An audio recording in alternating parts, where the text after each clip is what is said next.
হুয়াল্লাযী খালাকা লাকুম মা ফিল আরদি জামিআ, তিনি ওই সত্তা যিনি তোমাদের কল্যাণে পৃথিবীর সবকিছুকেই সৃজন করেছেন। আমাদেরকে কেন তৈরি করেছেন? আল্লাহ পাক বলেন, ওয়ামা খালাকতুল জিন্না ওয়াল ইনসা ইল্লা লিয়াবুদুন, জিন আর ইনসানকে আলাদা টার্গেট নিয়ে তৈরি করেছেন। আপনাদেরকে বিষয়টা বুঝাবার জন্য ইনশাআল্লাহ আমি 100 চেষ্টা করব এবং আপনারা বুঝবেন। আমার সাবজেক্ট যদি কঠিন হয়, বোঝা কঠিন হবে না। একটু ধৈর্য ধারণ করে শুনতে হবে কথাগুলো। আপনারা দেখেন, মানব আর দানবকে আল্লাহ পাক তৈরি করেছেন একটা উদ্দেশ্যে। মানব দানব ছাড়া আর যত সৃষ্টিকুল আছে, বিলখুসুস প্রাণীকুল, এদের সবাইকে তৈরি করেছেন আর একটা উদ্দেশ্যে। মানব আর দানবকে তৈরি করেছেন ক্ষণস্থায়ী এই জীবনে শুধুমাত্র কেবলমাত্র একমাত্র গোলামি করবে কার? আল্লাহ। দাসত্ব করবে কার? আল্লাহ। হুকুম মানবে কার? আল্লাহ। সিজদা করবে কাকে? আল্লাহকে। মস্তক অবনত করবে কার সামনে? আল্লাহর সামনে। চাইবে কার কাছে? আল্লাহর কাছে। মান্নত মানবে কার নামে? একটু বলেন না, মান্নত মানবে কার নামে? আল্লাহর নামে। অন্য কারো নামে মান্নত মানা জায়েজ নাই। মুহতারাম হাজরিন, এই মানব আর দানবের সুখ শান্তি আর ভোগ বিলাসের জন্য আল্লাহ পাক রিজার্ভ করে রেখেছেন পরকালীন চিরস্থায়ী জীবন। পক্ষান্তরে মানব দানব বাদে আর যত প্রাণীকুল আছে সবগুলিকেই তৈরি করেছেন এই ক্ষণস্থায়ী এই জীবনে মানব দানবের কল্যাণে আসবে, আর ওদের সুখ শান্তি ভোগ বিলাস এই ক্ষণস্থায়ী জীবনেই ওরা করবে। বিষয়টা বুঝবার জন্য একটা মিসাল দিলে বুঝবেন। জীবনে অনেক মুফতিদের ফতোয়া শুনেছেন, অনেক ইসলামিক স্কলারদের বক্তব্য শুনেছেন, অনেক ডক্টরদের তথ্য শুনেছেন, অনেক ইসলামিক পণ্ডিতদের মুখ থেকে মুক্তা ঝরানো তথ্য বহু জীবনে শুনেছেন। জীবনে কি এমন ফতোয়া কোনোদিন শুনেছেন যে গরু নিজ মালিকের খড় খেলে তার জন্য বৈধ, অন্য মালিকের খড় খাওয়া গরুর জন্য অবৈধ? এই ফতোয়া কি জীবনে শুনছেন? শোনেন নাই। এমন ফতোয়া কি জীবনে শুনেছেন বিড়াল সবসময় যেই বাসাতে থাকে, রাত্রিকালীন ইঁদুর মারার ডিউটি যেই বাড়িতে পালন করে, সেই বাড়িওয়ালার দুধ যদি চুরি করে খায় তাহলে বিড়ালের জন্য বৈধ, অন্য কোনো বাড়িতে গিয়ে বিড়াল অন্য কারো দুধ চুরি করে খেলে তার জন্য অবৈধ? এই ফতোয়া জীবনে শুনছেন? শুনেন নাই। এমন ফতোয়া কি শুনেছেন কোনোদিন শ্রীগাল রাত্রের অন্ধকারে যত খুশি মানুষের মোরগ মুরগি ধরে খেতে পারবে, কিন্তু দিনের আলোতে কারো মুরগি খাওয়া শ্রীগালের জন্য অবৈধ? এই ফতোয়া কি শুনেছেন? শুনেন নাই। জীবনে কি এই ফতোয়াও কোনোদিন শুনেছেন কুকুর নির্ধারিত একটা কুকুরনির সাথেই যৌনাচার করবে তাহলে তার জন্য বৈধ, যে কোনো কুকুরনির সাথে যৌনাচার করা কুকুরের জন্য অবৈধ? এগুলি কি শুনেছেন? কেন শুনেননি? তার কারণ হলো এই সমস্ত প্রাণীকুলকে আল্লাহ পাক তৈরি করেছেন ক্ষণস্থায়ী এই জীবনে। মানব দানবের কল্যাণে ওরা আসবে, আর ওদের সুখ শান্তি ভোগ বিলাস ক্ষণস্থায়ী এই জীবনে। এই কারণে গরু ছাগল ভেড়া মহিষ কুকুর শুকুর শ্রীগাল এদের খাওয়ার উপরে কোনো বাইন্ডিং নেই, এদের চলার উপরে কোনো বাধ্যবাধকতা নেই, এদের বলার উপরে কোনো বাধ্যবাধকতা নেই, এদের চাওয়ানির উপরে কোনো নিয়ন্ত্রণ নেই, এদের যৌনাচারে কোনো নিয়ন্ত্রণ নেই, এদের খাবারের প্রতি কোনো নিয়ন্ত্রণ নেই। কেন? ওদের সুখ শান্তি আর ভোগ বিলাসের জন্য এই জমিন তৈরি করা হয়েছে। পক্ষান্তরে মানব আর দানব তাদেরকে তৈরি করা হয়েছে ক্ষণস্থায়ী এই জীবনে শুধুমাত্র কেবলমাত্র একমাত্র গোলামি করবে আল্লাহ। এই মানব দানবের সুখ শান্তি আর ভোগ বিলাসের জন্য আল্লাহ পাক রিজার্ভ করে রেখেছেন পরপারের চিরস্থায়ী জীবন। সঙ্গত কারণেই একজন মানব এই পৃথিবীতে যা খুশি তাই খাইতে পারবে না। যা খুশি তাই বলতে পারবে না, যেদিকে খুশি সেদিকে তাকাইতে পারবে না, যখন খুশি তখন চলতে পারবে না, যার সাথে খুশি তার সাথে হাঁটতে পারবে না, যার সাথে খুশি তার সাথে যৌনাচার করতে পারবে না। এই তথ্য যারা মানতে রাজি নাই, আল্লাহ বলেন আমিও ওদেরকে মানুষ বলতে রাজি নই। আপনারা আমার কথা বুঝেছেন তো? একজন মানুষ এই পৃথিবীতে যা খুশি তাই করার অধিকার আছে? একজন মানুষ যদি যা খুশি তাই করার অধিকার রাখবে, তাহলে এত জেলখানা কেন?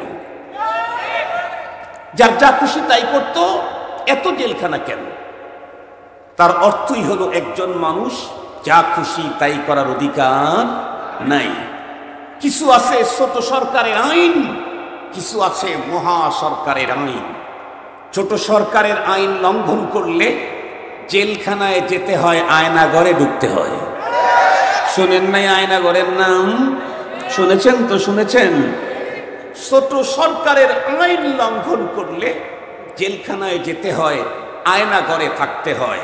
মহান সরকারের আইন লঙ্ঘন করলে জাহান্নামের আগুনে পুড়তে হয়। মুহতারাম হাজরিন, আপনারা আমার কথাগুলো একটু যদি দিল দিয়ে শুনেন, তাহলে ইনশাআল্লাহ একদিনের 1 ঘন্টার ওয়াজ আপনার জীবনের পট পরিবর্তন করে দিতে পারে। এরা এই জগতে তারা সুখ শান্তি আর আনন্দ আমোদ প্রমোদ করবে, এজন্য তাদের চলার উপরে কোনো নীতিমালা নেই, তাদের বলার উপরে কোনো নীতিমালা নেই। আমরাও যখন পরপারে জান্নাতে যাব, আমাদেরও খাওয়ার উপরে কোনো বাইন্ডিং থাকবে না, আমাদেরও চাউনির উপরে কোনো বাইন্ডিং থাকবে না, আমাদের যৌনাচারের কোনো বাইন্ডিং থাকবে না। মদ খেতে চাও, কয় রঙের তা খাবা, কয় রঙের, কি খেতে চাও, কি মজা নিতে চাও। কোরআনে হাকিম আল্লাহ তাআলা বলেন, ওয়ালাকুম ফিহা মা তাশতাহি আনফুসুকুম ওয়ালাকুম ফিহা মা তাদউন নুজুলাম মিন গফুরির রহিম। আল্লাহ তাআলা বলেন, যেটা বলেছেন আমি একটা বাংলা কবিতায় বলি, নাই কো শেথা নামাজ রোজা, নাই তো কোনো কাম, আছে শুধুই প্রেম প্রীতি আনন্দ আরাম। বেহেশত আজা কে আজারে নবাসাদ, কসে রাবা কসে কারে নবাসাদ, কসে রাবা কসে কারে নবাসাদ। আমরা ওলামায়ে কেরাম অনেক আগ থেকে বয়ান করি। এদেশের আধুনিক শিক্ষিত বন্ধুরা বলতো হুজুরদের কল্প কাহিনী, জান্নাতের কথা বর্ণনা করলে বলতো কল্প কাহিনী। কেন? আমরা অনেক আগে আমাদের দাদা উস্তাদরাও বলে গেছেন যে জান্নাতের ভিতরে লাকুম ফিহা মা তাশতাহি আনফুসুকুম, তোমার অন্তরে যেই জিনিসটার আবেগ তৈরি হবে, অন্তরে শুধু আবেগ তৈরি হয়েছে। যদি এমনটি হতো, এখনো মুখ দিয়ে বলা হয় নাই। আল্লাহর কোরআনে বলে অন্তরে আবেগ তৈরি হইতেই তোমার চাহিদা পূরণের জন্য সব জিনিস তোমার নাকের ডগায় রেডি হয়ে যাবে। সুবহানাল্লাহ বলবেন কি একটু কষ্ট করে? ওয়ালাকুম ফিহা মা তাদউন, মুখে যেটা বলবা সেটা তো হবেই। আমাদের বর্তমান পৃথিবীতে 5 স্টার 7 স্টার হোটেল আছে। আল্লাহর মেহেরবানিতে আমি দেশে বিদেশে Qatar, Dubai, Abu Dhabi, Sharjah, Al Ain, India, Saudi Arab, অনেক দেশে আল্লাহ মেহেরবানিতে আল্লাহ আমাকে যাওয়ার তৌফিক দিয়েছেন। দিনে আলোচনা করার সুযোগ আমার হয়েছে। উন্নত উন্নত হোটেলেও থেকেছি। হোটেলে ঢুকলে আমরা তো গেস্ট হিসাবে যাই, আমাদেরকে তো আর পেমেন্ট দিতে হয় না, পেমেন্ট তো আগের থেকে দেওয়াই থাকে। আমাদের শুধু অর্ডার দিতে হয়, শুধু অর্ডার। আপনি যেই রুমে আছেন ওই রুম থেকে বের হয়ে আপনাকে অর্ডার দিতে হবে না। আপনি শুয়ে আছেন অথবা আপনি সোফাতে হেলান দিয়ে বসে আছেন, সেখানেই আপনার হাতের নাগালেই মোবাইল অথবা টেলিফোনের রিসিভার আছে। শুধু একটু হাতে উঠায় হ্যালো বললেন, কি চান, অল্প সময়ের মধ্যে নিয়ে হাজির হয়ে যাবে। দুনিয়াতে তো রিসিভার উঠায় চাইতে হয়, জান্নাতে ওই মুখ খুলে বলতে হবে না, অন্তরে উদয় হওয়ার সাথে সাথে এসে হাজির হয়ে যাবে। এই সেই জীবনের সুখের জন্য আল্লাহ আমাদেরকে রিজার্ভ করে তৈরি করেছেন। এবারে আসুন, শিক্ষা যেন কয় প্রকার বলেছিলাম? মাশাআল্লাহ। আমার ভাইদের টুপি না থাকলেও কিন্তু ওয়াজ মনে থাকে, আলহামদুলিল্লাহ। এটা মনে রাখবেন, কারণ আমার একটা ধর্মীয় ক্লাস।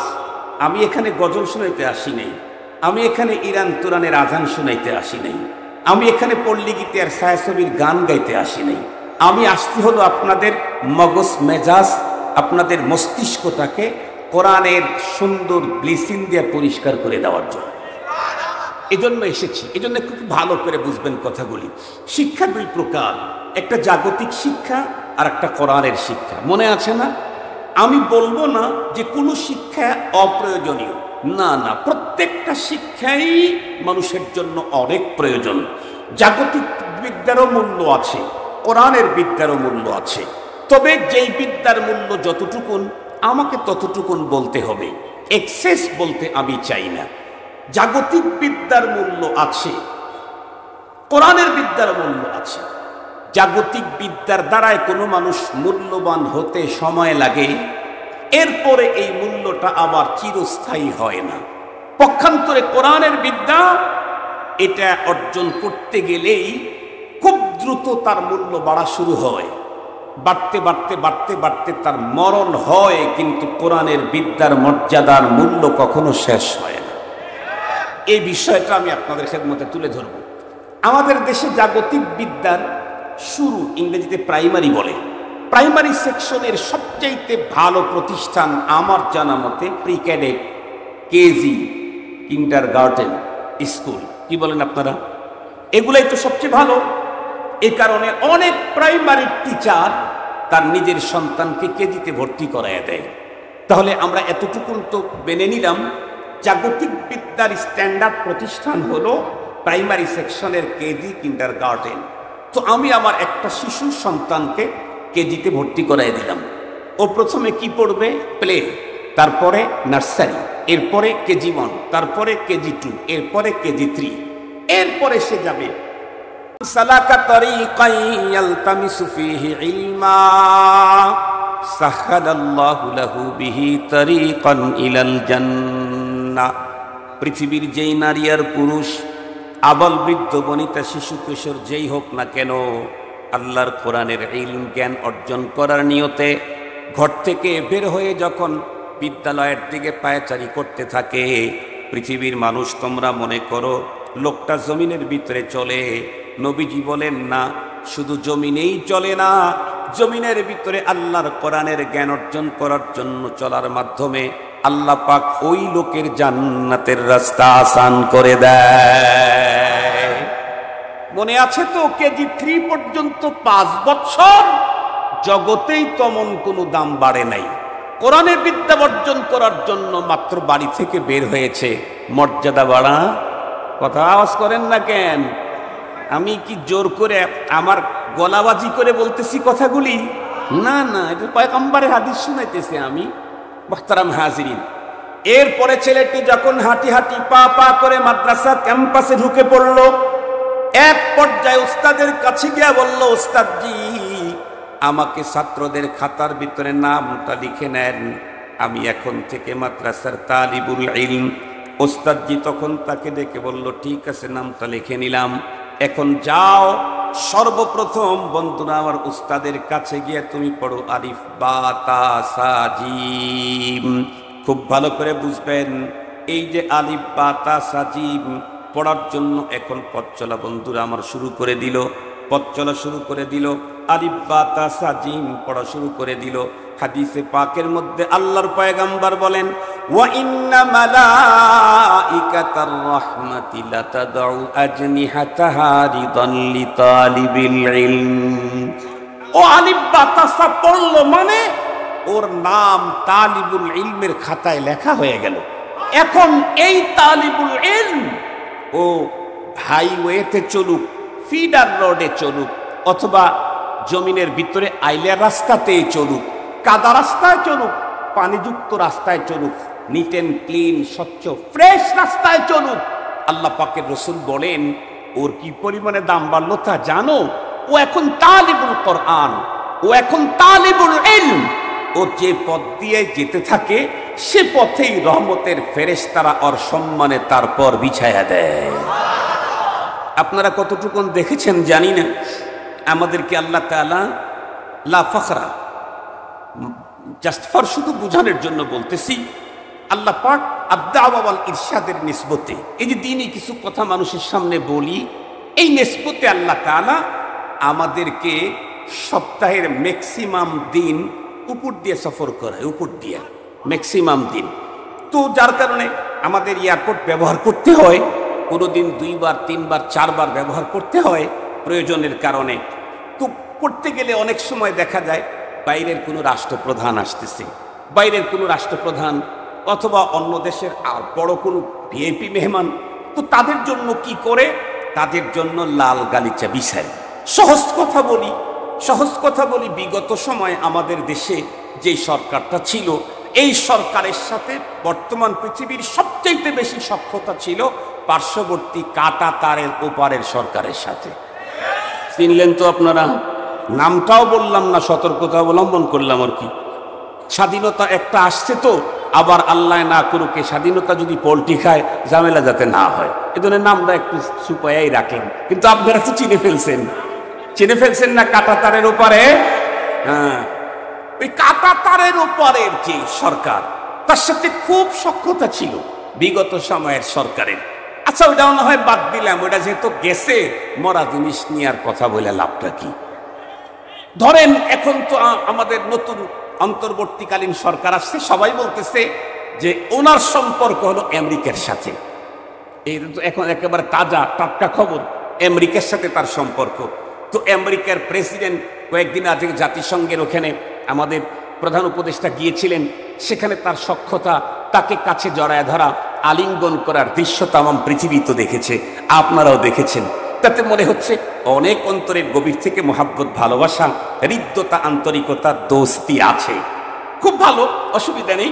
তো উনি যদি আমার দেশে আসতে চায়, তাহলে অবশ্যই উনি যখন এয়ারপোর্ট থেকে নামবেন, তাকে লাল গালিচার সংবর্ধনা দিবে না? লাল গালিচার সংবর্ধনা দিবে। তাকে রিসিপশন করার জন্য আগায় যাবে এদেশের প্রধান উপদেষ্টা, নিজে আগায় যাবেন। আমেরিকার প্রেসিডেন্ট আসতেছে, লাল গালিচার সংবর্ধনা দিবেন।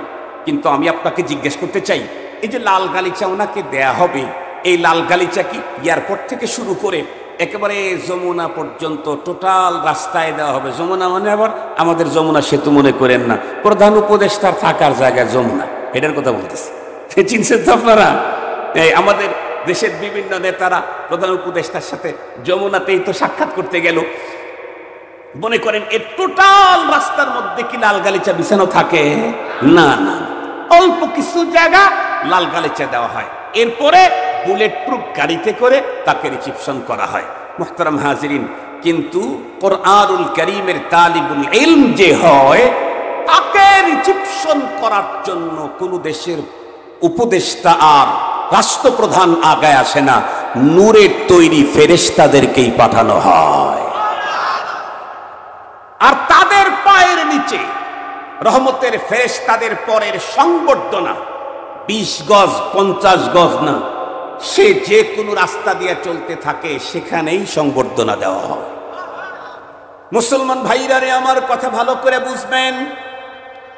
এরপরে ছেলেটি যখন আলিফ বা তা সা জিম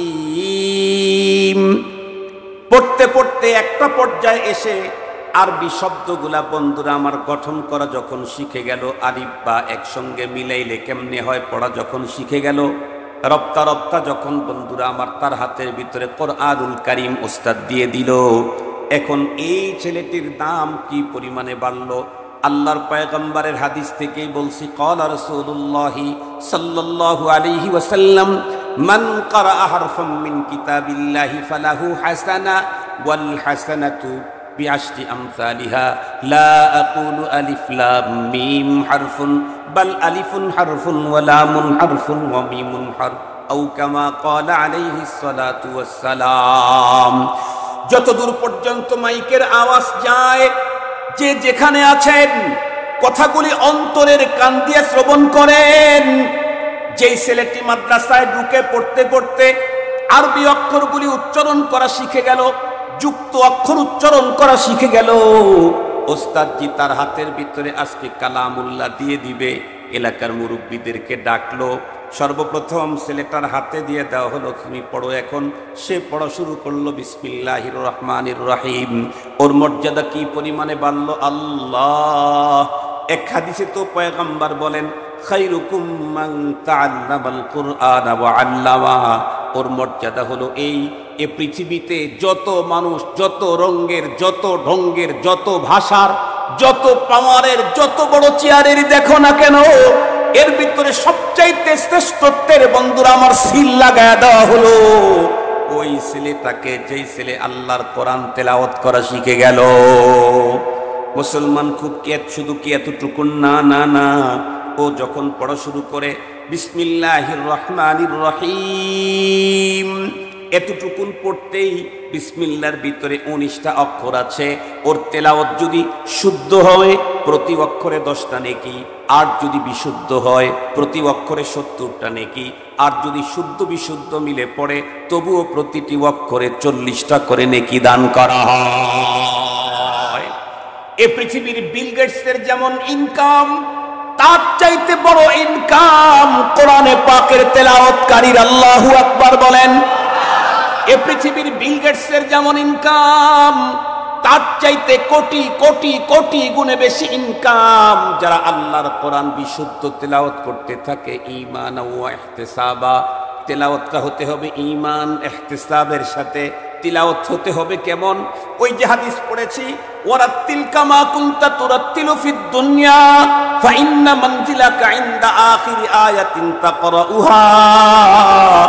তারতিলের সাথে আল্লাহর কোরআন পড়তে হবে, যেমন তেমন কোরআন পড়লে নেকি হয় না গুনাহ হয়। যেমন তেমন কোরআন পড়লে গুনাহ হয়। আমি আব্দুল বাসিতের ফতুয়া না, মুহাম্মদুর রাসূলুল্লাহর ফতুয়া। নবীজি বলেন, রুব্বা কারিন ইয়াকরাউল কোরআন ওয়াল কুরআনু ইয়ালআনুহু। পৃথিবীর অনেক পাঠক এমন আছে যারা কোরআন তেলাওয়াত করে নেকির আশায়, কোরআন পড়ো পারে তাকে সুপারিশ করে আখিরাতে তরায়ে দেবে। নবীজি বলেন, কিন্তু কোরআনে অস্বাভাবিক ভুল পড়ার কারণে তেলাওয়াত করা মাত্র কোরআন পাঠকের উপরে অভিশাপ করতে থাকে। তেলাওয়াত করা মাত্রই কোরআন পাঠকের উপরে অভিশাপ করতে থাকে। আপনার মার অভিশাপে যদি আপনার ভয়ঙ্কর ক্ষতি হয়, কোরআনের অভিশাপে আপনার কি হবে?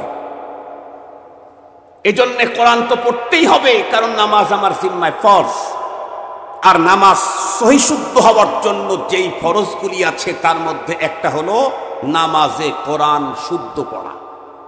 নামাজে কোরআন শুদ্ধ পড়া, এটা ফরজ। অপবিত্র কাপড় নিয়ে যেমন কাবা শরীফের ভিতরে নামাজ আদায় করলেও নামাজ, একটু জোরে বলেন, অপবিত্র কাপড় নিয়ে খানায় কাবার ভিতরে সালাত আদায় করলে সালাত হবে, নামাজ হবে? কোনোটাই হবে না। অশুদ্ধ কোরআন তেলাওয়াত করে খানায় কাবার ভিতরে গিয়ে নামাজ পড়লেও নামাজ হবে না। মুসলমান ভাইরারে আমার, সেদিকে যেতে চাই না। খুব ভালো করে বুঝবেন। এরপরে ছেলেটি যখন কোরআন শরীফ নাজেরা পড়তে পড়তে পড়তে পড়তে কমপ্লিট, যখন বন্ধুরা আমার তেলাওয়াত করার যোগ্যতা অর্জন করে ফেললো, এখন সে হিফজখানায় চলে গেল। যেমন আজকে 4 জন ছেলের মাথার ভিতরে পাগড়ি পরানো হলো। এই ছেলেটা যখন হিফজখানায় চলে গেল, পড়তে পড়তে আল্লাহর কোরআনকে যখন সে কণ্ঠস্থ করে ফেললো, ওর মর্যাদা কি পরিমাণে বাড়লো! আল্লাহর পয়গম্বর নিজেই বলেন, মান কারাআল কুরআনা ফাস্তাযহারাহু ফাআহাল্লা হালালাহু ওয়া হাররামা হারামাহু আদখালাহুল্লাহুল জান্নাহ ওয়া শাফাহু ফি আশরাতিন মিন আহলি বাইতিহি কুল্লুহুম ক্বাদ ওয়াজাবাত লাহুমুন নার। আল্লাহু আকবার বলেন। বুঝেন নাই তো, তাই সুইচ দিয়ে আল্লাহু আকবার বলার লাগলো। যদি তর্জমা বুঝতেন, নিজের পক্ষ থেকে স্টার্ট দিতেন। আপনারা দেখেন, আমাদের দেশে কিছু গাড়ি আছে, যে গাড়িগুলো পুশ স্টার্ট হইতেছে না, চাবি দেওয়া স্টার্ট হইতেছে না, তখন বলে যে ভাই একটু ধাক্কা দেন। দেখছেন কি আপনারা জীবনে ধাক্কা দিয়ে স্টার্ট দিতে দেখেছেন? বলেন তো দেখি, কোন গাড়ি ধাক্কা দিয়ে স্টার্ট হয়? অনেক কারণ হইতে পারে, তার মধ্যে বড় কারণ হলো যেই গাড়ির ব্যাটারি ড্যামেজ, যে গাড়ির কি, যার কারণে সেলফ নিচ্ছে না, হেল্প দেওয়ারও জায়গা নাই, তখন ধাক্কা দিলে স্টার্ট নেয়, তবে অটো গিয়ার স্টার্ট নেয় না। ম্যানুয়াল গিয়ার স্টার্ট নেয়।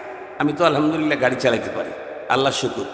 আমি আল্লাহর মেহেরবানিতে সাইকেল, হুন্ডা, প্রাইভেট, ট্রাক, বাস চালাই নেই কোনোদিন, সব চালাইতে পারি, আল্লাহ শুকুর। আমার নিয়ত আছে আল্লাহ জানি আমারে হেলিকপ্টার চালানোর তৌফিক দান করে, কপ্টার যেন চালাইতে পারি ইনশাআল্লাহ। নিজের কাজ নিজে করা, নিজের কাজ নিজে করা। তো মোহতারাম হাজির, এগুলো আমার জানা আছে। তো যে কথা বলতেছিলাম, যেই গাড়ির ব্যাটারি ড্যামেজ, ওটা ধাক্কা দিলে স্টার্ট নেয়। আর যেই গাড়ির ব্যাটারি 100% ঠিক আছে, টোকা দিলে স্টার্ট নেয়। আমাদের দেশের মুসলমানদের এবারের ব্যাটারিটা একটু ড্যাম সাইজ, এই জন্য সুবহানাল্লাহ বলেন, ধাক্কা দেওয়া লাগে তখন সুবহানাল্লাহ বলে। ধাক্কা ছাড়া সুবহানাল্লাহ বলনেওয়ালা মানুষের সংখ্যা কম, বিশেষ করে যদি না বুঝে তখন তো আরো বলে না। বিশ্বনবীজি বলেন, যেই ছেলেটা কোরআন পড়তে পড়তে মুখস্থ করে ফেললো, ওর মর্যাদা কি পরিমাণে বাড়লো তোমরা শুনো। আপনারা কি শুনবেন? আমার কথা না তো, রাসূলুল্লাহ সাল্লাল্লাহু আলাইহি ওয়াসাল্লামের কথা। তবে নবীজির ওই কথা শোনার আগে একটা রিপোর্ট আপনারা আগে জানলে তার পরের কথায় মজা বেশি বাড়বে। সেটা হলো, হুজুর একটা ছেলে হাফেজে কোরআন হইতে কয় বছর লাগে? কেজি 3 পর্যন্ত পড়তে কয় বছর লেগেছে যেন? মাশাআল্লাহ, আমার শ্রোতা আজকে খুব বড় অ্যাক্টিভ, বড় ফাইন, থ্যাংক ইউ আপনাদেরকে, থ্যাংক ইউ। এই আঙ্গুল দেখাইলে আবার রাগ করেন না, এটা আন্তর্জাতিক মানের আঙ্গুল, এটা হলো বাংলাদেশের আঙ্গুল, এটা ইন্টারন্যাশনাল আঙ্গুল। আপনি এয়ারপোর্টে যান, পৃথিবীর যে কোনো রাষ্ট্রে যান, ভালো কিছু করবেন, এরকম করে একটা দেখাবেন না, 2টা দেখাবেন। আর বাংলাদেশে আগে এটা দেখাইলে মানুষ একটু বকা দিত, এখন সব মানুষ এটাই দেখায়। তাতে আপনারা বকা মনে করতেছেন না তো? ইন্টারন্যাশনাল আঙ্গুল দেখাইলাম আপনাদেরকে। মুহতারাম হাজিরিন, একজন ছেলে হাফেজে কোরআন হইতে কয় বছর লাগে, এই রিপোর্টটা আগে নেন, তারপরে মর্যাদার কথা শুনলে মজা বেশি পাবেন। আমি আল্লাহু আকবার, আমার মাদ্রাসা, বেতোয়া মাদ্রাসা সিরাজগঞ্জের, আমার এক হুজুর বললেন যে, হুজুর আমাদের একটা ছেলে 9 মাসে হাফেজে কোরআন হয়ে গেছে। কয় মাস? শুধু 9 মাস। দৈনিক 12 পৃষ্ঠা 13 পৃষ্ঠা করে সবক দৈনিক। আমি অনেক দিন আগে নাগেশ্বরী, কুড়িগ্রাম, ধল্লা সেতুর ওপারে এক মাদ্রাসা, ওই মাদ্রাসা আমি না গেলে ওয়াজ মাহফিল হয় না, এত ভক্ত আমার। তো আমি গিয়েছি দিনের বেলায় না, রাত্রে প্রোগ্রাম। কয়েকটা ছেলেকে পাগড়ি পরাইতে নিয়ে এসে, তার ভিতরে একটা ছেলে 75 দিনে 30 পারা কোরআনের হাফেজ হয়ে গেছে। কয় দিনে? 75 দিন। শুধু কি তাই, আমার উস্তাদ এখনো বেঁচে আছেন, ওনার সম্পর্কে আমরা শুনেছি উনি রমজানের 1 মাসে 30 পারা কোরআন হেফজ করেছেন। শুধু এতটুকুন না, শুধু এতটুকুন না, 7 দিনে আল্লাহর কোরআন হেফজ করার ইতিহাস আছে। আমি যখন এই তথ্যগুলি কোনো এক মাহফিলে বলতেছিলাম, আমার দাদা উস্তাদের উস্তাদ, যিনি ফারেগ হওয়ার পর থেকে বুখারী শরীফ পড়ান এবং আল হাইয়াতুল উলিয়া, বাংলাদেশের কওমি মাদ্রাসার সর্বোচ্চ বোর্ড, যেটা বিগত সরকার মাস্টার্সের মান দিল আর কি, সেই বোর্ডের বিফাক পরীক্ষার উনি হলেন নিরীক্ষক।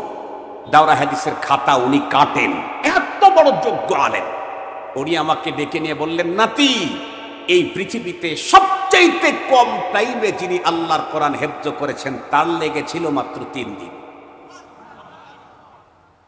খুব ভালো করে বুঝবেন, স্বাভাবিকভাবে একজন ছেলে হাফেজে কোরআন হইতে 4 থেকে 5 বছর সময় লাগে, এর চাইতেও বেশি সময় লাগে এমন হাফেজের সংখ্যা কম। তবে তার চাইতে কম সময়েও হাফেজ হয় না? আমার মাদ্রাসাতেই তো 9 মাসের হাফেজ, আর একজনকে শুনলাম 7 মাসের হাফেজ, আর একজন 27 দিনে হাফেজ, একজন 1 সপ্তাহে হাফেজ, সর্বনিম্ন 3 দিনে আল্লাহর কোরআন হেফজ করে নিয়েছে। মাত্র এই অল্প টাইম আল্লাহর কোরআনের পিছনে যে লোকটা লাগালো তার মর্যাদা কি পরিমাণে বাড়লো। قال رسول الله صلى الله عليه وسلم من قرأ القرآن فاستظهره فأحل حلاله وحرم حرامه أدخله الله الجنة وشفاه في 10 من أهل بيته كلهم قد وجبت لهم النار। আল্লাহর পয়গম্বর বলেন, যেই মানুষটি আল্লাহর কোরআন পড়তে পড়তে হেফজ করে ফেললো, পরবর্তী লাইফ স্টাইলটা যদি কোরআনের বিধিবিধান অনুযায়ী মানতে পারে, তাহলে তার মর্যাদা হলো এমন, সে নিজে আল্লাহর জান্নাতে যাবে তো যাবেই, তার পরিবারের জাহান্নামের উপযুক্ত 10 জন মানুষকে জান্নাতের সার্টিফিকেট দিয়ে আল্লাহর জান্নাতে নেওয়ার অধিকার তারে দেওয়া হবে। এখন আপনারা বলেন তো দেখি, ক্লাস 3 পর্যন্ত বন্ধুরা আমার 5 বছর লেগেছিল, জগতেই তেমন কোনো দাম বাড়ে নাই। হাফেজে কোরআন হইতে 5 বছরই তার এতগুলি দাম বেড়ে গেল। এখন আপনারাই বলেন, কুল হাল ইয়াস্তাবিল্লাযীনা ইয়ালামুনা ওয়াল্লাযীনা লা ইয়ালামুন, বলুন তো দেখি জাগতিক বিদ্যা আর কোরআনের বিদ্যা কি সমান হতে পারে নাকি? শুধু তাই নয় বন্ধুরা আমার, আর 2টা কথা বলেই শেষ করে দিচ্ছি। একজন মানুষ যত বড় ডিগ্রিধারী হোক না কেন, তার মৃত্যুর সময় যখন ঘুমায় আসে, পৃথিবীর কোন জগতের ডিগ্রিধারী লোককে আপনারা কোনোদিন বলতে শোনেন নাই, বাবা আমার মৃত্যুকালীন সময় আমার ডিগ্রির কাগজগুলো আমার মাথার কাছে রেখে দিও, আজরাইল আসলে আমি আমার FRCS এর ডিগ্রিটা দেখায় দেব, বিশ্ব চ্যাম্পিয়ন হওয়ার ডিগ্রি দেখায় দিব। এই জাতীয় কথা পৃথিবীর কোনো মুমিন বলেছে নাকি? কেন বলে নাই? কারণ এই ডিগ্রি কখনো বরকতে আল্লাহ পাক মৃত্যু ব্যক্তির জাকান্দানি আসান করে দেয়। বন্ধুরা আমার, ওর নিজের ভিতরে কোরআন নাই, আর একজনকে দিয়া পাঠ করাইলেও মৃত্যু আসান হয়। পক্ষান্তরে যদি বন্ধুরা আমার সে নিজেই যদি আলেম হয়, তাহলে কি হয়? খুব ভালো করে বুঝবেন, ভালো করে বুঝবেন বন্ধুরা আমার। আল্লাহওয়ালা কোরআনওয়ালার মৃত্যুর সময় যখন ঘুমায় আসে, আল্লাহ পাক রব্বুল আলামিন তখন বিশেষ বন্ধুরা আমার প্রকৃতির আজরাইলকে পাঠায়া দেয়। আজরাইল এসে কোরআনওয়ালার সঙ্গে বন্ধুরা আমার সখ্যতা করতে থাকে। কেন? কারণ কোরআনওয়ালা আল্লাহওয়ালা। আল্লাহর পয়গম্বর বলেন, ইন্না লিল্লাহি আহলিনা মিনান নাস, কিলা মান হুম ইয়া রাসূলুল্লাহ, ক্বালা আহলুল কুরআনি হুম আহলুল্লাহি ওয়া খাসাতুহু। আপনারা বলেন তো দেখি, আমাকে ধরার জন্য রাষ্ট্র যদি কোনো পুলিশ পাঠায়া দেয়, কিন্তু যেই পুলিশ আমাকে ধরার জন্য চাপাইয়ে গেছে আমাকে ধরার জন্য, ওই পুলিশ যদি আমার পোলা হয়, তাহলে বন্ধুরা আমার ধরে কি গারদে দিবে, না তার বাসায় বাচ্চাদের কাছে শোয়া দিবে? বুঝেন নাই? ধরেন চাপাই নবাবগঞ্জে ওয়াজ করতে গেছি, আমার বাড়ি সিরাজগঞ্জ, বক্তৃতার ভিতরে কি এক কথা বলছি, ধরেন সেই স্বৈরাচার সরকারের কারো মাথায় লাগছে, সাথে সাথে থানায় ফোন দিয়েছে, অফিসার লোক পাঠাইছে, ইনচার্জ যাও অ্যারেস্ট করে নিয়ে আসো। আমাকে ধরেও ফেলছে, কিন্তু ওসি যিনি, উনি যে আমার পোলা 3 নাম্বারটা, কথার কথা বলতেছি, এটার অন্য কেউ জানে না। তো নিয়ে যখন চলে আসবে, তখন কি আমাকে গারদে নিবে না ওসি সাহেবের বাসায় নিবে? কথা বলেন না কেন? আর একটু জোরে বলেন। কারণ তার সাথে আমার পিতা পুত্রের সম্পর্ক, অথবা উনি বাবা হলেন, আমি ছেলে হলাম, উনি কি আমাকে গারদে দিবে না মাথায় হাত বুলায় নিজের পাশে ঘুমায় রাখবে, মজার খাবার দিবে, পাশে ঘুমায় রাখবে? কোরআন যারা পড়ে আর পড়ায়, কোরআন যারা বুঝে আর বুঝায়, কোরআনের জীবন যারা গড়ে আর কোরআনের জীবন গড়ার দাওয়াতের কাজ যারা করে, তারা হলো আল্লাহর নিজ পরিবারের লোক। আমি বলছি না, মুহাম্মদ রাসূলুল্লাহ সাল্লাল্লাহু আলাইহি ওয়াসাল্লাম বলেছেন। সুতরাং আজরাইল যখন আমার জান কবজ করার জন্য আসবে, আমি রবের পরিবারের লোক, আজরাইল এসে কি করবে আমার? কথা বলেন না কেন? আজরাইল এসে আমার সঙ্গে সখ্যতা করবে, সখ্যতা। আল্লাহর কোরআনের দিকেই তাকায় দেখেন, আল্লাহ বলেন, ইন্নাল্লাযীনা ক্বালু রাব্বুনাল্লাহ সুম্মা ইসতাকামু তাতানাজ্জালু আলাইহিমুল মালায়েকা আল্লা তাখাফু ওয়া লা তাহজানু ওয়া আবশিরু বিল জান্নাতিল্লাতী কুনতুম তুআদুন।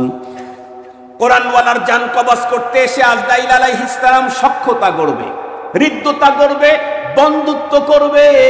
এক পর্যায়ে তাকে ডেকে বলবে, দোস্ত তুমি কোনো পেরেশানি করো না, তুমি কোনো টেনশন করো না, তোমাকে এর চাইতে উন্নত জায়গায় নিয়ে যাচ্ছি। এরপরে বন্ধুরা আমার তার জানটা যখন কবজ করে কবরের ভিতরে নিয়ে যাবে, হাদিস শরীফ ভালো করে বুঝবেন কথাগুলি। আল্লাহর পয়গম্বর বলেন, ইদা উদিআল মাইয়িতু ফি কবরিহি, মাইয়িতকে যখন কবরের ভিতরে রাখা হয়, কবরের কন্ডিশন তখন কি হয়? এই তো পাশেই কবরস্থান। কি হয় আমি আপনাদেরকে একটা মিসাল দিলে বুঝবেন। ধরেন আপনারা এখানে পুঠিয়া থেকে 50 লক্ষ টাকা একটা ব্রিফকেসের ভিতরে নগদ টাকা ভরে নিয়ে রাত্রিকালীন ঢাকা শহরের দিকে রওনা করলেন। একটা ফ্ল্যাট কিনেছেন আপনি একা একা রাত্রি 3টার সময় গাড়ি থেকে নেমে গেলেন। চতুর্দিক থেকে বন্ধুরা আমার সন্ত্রাসীরা আপনার হাবভাব বুঝে আপনাকে ঘিরে ফেলবে কিনা। চতুর্দিক থেকে সন্ত্রাসীরা যখন আপনার টাকা নেওয়ার জন্য ঘিরে ফেলবে, আপনি যখন দিশেহারা, আল্লাহ টাকা তো যাবেই যাবে, আমার প্রাণটাও নাকি আবার ছুরিকাঘাত করে আমাকে মেরে দেয় নাকি। ঠিক সেই মুহূর্তে যদি র্যাবের প্রধান আপনার পাশে এসে অস্ত্র সজ্জিত অবস্থায় দাঁড়ায়, বলুন তো দেখি এখন কোনো সন্ত্রাসী থাকবে না, ভেগে চলে যাবে? আল্লাহ রাসূল বলেন, মাইয়িতকে যখন কবরে রাখা হয়, চতুর্দিক থেকে আযাবের ফেরেশতাগুলি কিলবিল করে কবরে ঢুকতে থাকে তারা আযাব দেওয়ার জন্য। কিন্তু যেই লোকের মস্তিষ্কে আছে কোরআন, তার কোনো পেরেশানি নেই। কেন? কোরআনুল কারীম মৃত্যু ব্যক্তির কবরের ভিতরে মাথার দিকে র্যাবের প্রধানের ভূমিকা পালন করে দাঁড়ায় যায়। মিসাল দেওয়ার জন্য এই শব্দগুলা বললাম। মূলত কবরের ভিতরে কোরআন মাথার দিকে দাঁড়ায় কি বলে, এই কি চাই? ফেরেশতারা তখন উত্তর করে, এই লোকের কিছু ঝামেলা আছে তো, এই জন্য আমরা শাস্তি দিতে আসছি। কোরআন তখন উত্তর করে, এই তোমরা তো আল্লাহর কর্মচারী, আমি হইলাম আল্লাহর কালাম। আল্লাহু আকবার বলেন। তুমি সরকারি কর্মচারী আর আমি সরকার। কথা বুঝাইতে পারছি?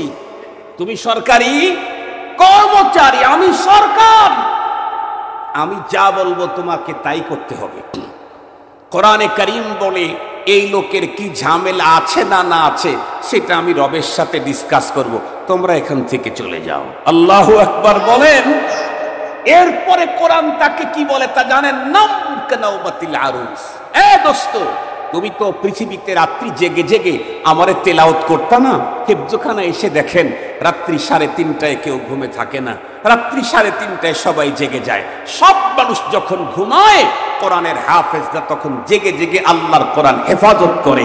এই জন্য কোরআন দেখে বলবে, তুমি কত রাত জেগে জেগে আমাকে পাহারাদারি করেছো, আজকে তুমি আরামে ঘুমিয়ে যাও, আমি তোমার পাহারাদারি করব। কোরআন কোরআন কোরআন। মুসলমান ভাইরা রে আমার, এ পর্যন্তই কি শেষ? না। এরপরে যখন লোকটা পরপরে দ্বিতীয়বার সিংহায় ফুকের পরে যখন মানুষগুলি হাসরের ময়দানের দিকে উঠবে, আল্লাহর আদালতেও কোরআন বলার পক্ষে বন্ধুরা আমার সুপারিশ করবে। আল কোরআনু শাফিউন মুশাফফাউন হাদিসের মধ্যে আছে। এরপরে বন্ধুরা আমার তার জন্য জান্নাতের ফয়সালা হবে। কোরআন জান্নাতেও লোকটার সাথে তার মর্যাদা বাড়াইতে থাকবে। হালুম্মা জাল্লা এভাবে চলতেই থাকবে। এতক্ষণ পর্যন্ত যা আলোচনা করলাম তা থেকে আপনারা বলুন তো দেখি, বুঝে থাকলে বলুন, জাগতিক বিদ্যা দামি নাকি কোরআনের বিদ্যাই দামি? আল্লাহ পাকের কোরআন আল্লাহ তাই বলেন, কুল হাল ইয়াস্তাবিল্লাযীনা ইয়ালামুনা ওয়াল্লাযীনা লা ইয়ালামুন ইন্নামা ইয়াতাযাক্কারু উলুল আলবাব। ওগো রাসূল আপনি বলেন, যারা কোরআনের বিদ্যা অর্জন করলো আর যারা অর্জন করলো না, এই দুই গ্রুপ কোনোদিন এক সমান হতে। আর একটু জোরে বলেন, আরো একটু জোরে বলেন, কার মর্যাদা বেশি, কোরআনওয়ালার না জাগতিক বিদ্যাওয়ালার? কোরআনওয়ালার। তবে এই কথাটা সবার বুঝে আসবে না। আহমদ শরীফের মতো যারা বন্ধুরা আমার, তাদের এই কথাগুলি কখনোই বুঝে আসবে না। আল্লাহ বলেন, ওয়ামা ইয়াযাক্কারু ইল্লা উলুল আলবাব। এই কথা তো সবার বুঝে আসবে না, মুরগি চোরার বুঝে আসবে না। মুরগি চোরা চেনেন নাকি? চেনেন তো? কালামানিকরে তো চিনেন। আমারে 37 নাম্বারের আসামি করেছে। আমি 37 নাম্বারের অর্থ সম্পদ শেষ করে ফেলেছি। এজন্য আমার সম্পদ দেখা দরকার, এই করা দরকার। 116 জন আলেমের তালিকায় 37 নাম্বার আমার নাম দিয়েছে। খোদায় যখন ধরছে, নিচের পকেট ফেটে গেছে। কোথায় যখন ধরছে, কথা বলেন না কেন, নিচের প্যাকেট ফেটে গেছে। কত রঙের কত ঢঙ্গের কথাই না বলল, মনে হলো যে আর ওদের উপরে কেউ নাই, আছে না নাই? রব্বুল আলামিনের ধরা, ইন্না বাতশা রব্বিকা লাশাদীদ। আল্লাহর সিস্টেমই এমন, আল্লাহর সাথে যে যত বেশি দম্ভ দেখাবে আল্লাহ তাকে তত ছোট জিনিস দিয়ে শেষ করে দিবে। ফেরাউন দম্ভ দেখাইছিল, যেই জিনিসের নাম জীবন সেটা ফেরাউনের জন্য মরণ, তার নাম পানি। কথা বলেন না কেন, তার নাম। আরো দম্ভ দেখাইল নমরুদ, তাকে শেষ করার জন্য একটা সুস্থ মশা ব্যবহার করলেন না, প্রতিবন্ধী মশা একটা দিলেন। ঠিক বললাম না? ঠিক বললাম? ঠ্যাং একটা নাই। এরপরে আবু জেহেল বিশাল দম্ভ দেখাইল। রব্বুল আলামিন আবু জেহেলকে মারার জন্য কোন নওজোয়ান মুসলিমকে নিয়োগ দিলেন না, ওই ছোট্ট বালকদেরকে নিয়োগ দিলেন। ঠিক বললাম না? ঠিক বললাম? এরপরে বিগত সময় আরেকজন দম্ভ দেখালো, রব্বুল আলামিন কি করলেন? ওকে শেষ করার জন্য বাবা ব্যবহার করলেন না, পোলাদেরকে দিয়ে শেষ করে দিলেন। বাবা ব্যবহার হয়েছে না পোলা? কথা বলেন না কেন?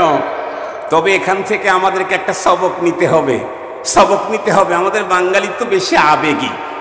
বিগত স্বৈর শাসকের বিরুদ্ধে কথা বললে মানুষ যে খই ফুটতে থাকে, কিন্তু এখান থেকে মূল যে সবকটা নেওয়া দরকার ছিল সেই সবক আমরা নিচ্ছি না। সেটি কি?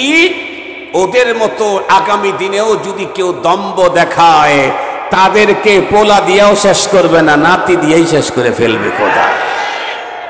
এজন্য কেউ দুনিয়াতে দম্ভ দেখাইতে যায় না, দুনিয়াতে কেউ অহংকার দেখাইতে যায় না। আল কিবরিয়া রিদাই, অহংকার রব বলে এটা আমার চাদর, একমাত্র আমার জন্যই অহংকার মানায়, পৃথিবীর আর কারো জন্য অহংকার। অহংকার করবি প্রতিবন্ধী মশা দিয়ে শেষ করে দেব। এই জন্য অতীতের ওদের কাছ থেকে আমাদেরকে সবক নিতে হবে। আমরা জুলুম করব না, শোষণ করব না। কি বলেন? কথা বলেন না কেন? চাঁদাবাজি, কথা বলেন, চাঁদাবাজি দখলবাজি করব না। এখান থেকে সবক নিতে হবে। আমিও যদি চাঁদাবাজি করি, আমিও যদি দখলবাজি করি, আমিও যদি বৈষম্য করি, তাহলে ওটা তো ছেলে দিয়ে গেছে, পোলা দিয়ে গেছে, আমি নাতি দিয়ে শেষ হয়ে যাব। আল্লাহ আমাদেরকে সবক নেওয়ার তৌফিক দান করুক, জোরে বলেন আমিন। তাহলে আজকে থেকে কি বুঝলাম? কোরআনের বিদ্যাই একমাত্র বিদ্যা, যেই বিদ্যা অর্জন করার নিয়ত করার সাথে সাথেই মর্যাদা বাড়া শুরু হয়। মরণের পরেও কোরআন তার মর্যাদা বাড়াইতেই থাকে, বাড়াইতেই থাকে। সুতরাং আমরা এই বিদ্যা অর্জন করব তো ইনশাআল্লাহ। ছেলে মেয়ে সবার জন্য কোরআনের বিদ্যা চাই। কথা বলেন, ছেলে মেয়ে সবার জন্যই কোরআনের বিদ্যা চাই। এতদিন পর্যন্ত বলা হতো তোমাদের মাদ্রাসায় এই ভূগোল পড়াও, ইতিহাস পড়াও, অবাক পড়াও। এখন দ্বিতীয় স্বাধীনতার পরে মুসলমানদের আবেগ আর চাওয়া হলো, স্লোগান হলো স্কুল কলেজ ইউনিভার্সিটিতে আল্লাহর কোরআন পড়াও। এটা এখন নতুন স্লোগান আমাদের দ্বিতীয় স্বাধীনতার পরে। মুহতারাম হাজিরিন, আপনাদের অনেকেরই আব্বা আম্মা পৃথিবীতে নেই, দাদা দাদি নেই, আপনজন নেই। তাদের রুহের মাগফিরাত, নিজেদের জীবনের সুস্থতার জন্য, সন্তানদের জীবনের উন্নতি অগ্রগতির জন্য, কোরআনের প্রতিষ্ঠানের জন্য আমার কিছু সহযোগিতা আল্লাহ পাক দুনিয়া এবং আখিরাতে আমার কপালকে উজালা করবে। দোয়ার আগ মুহূর্তে যদি কোনো বন্ধু থেকে থাকেন, অবশ্যই আছেন আমার বিশ্বাস। এত হাজার হাজার নারী পুরুষ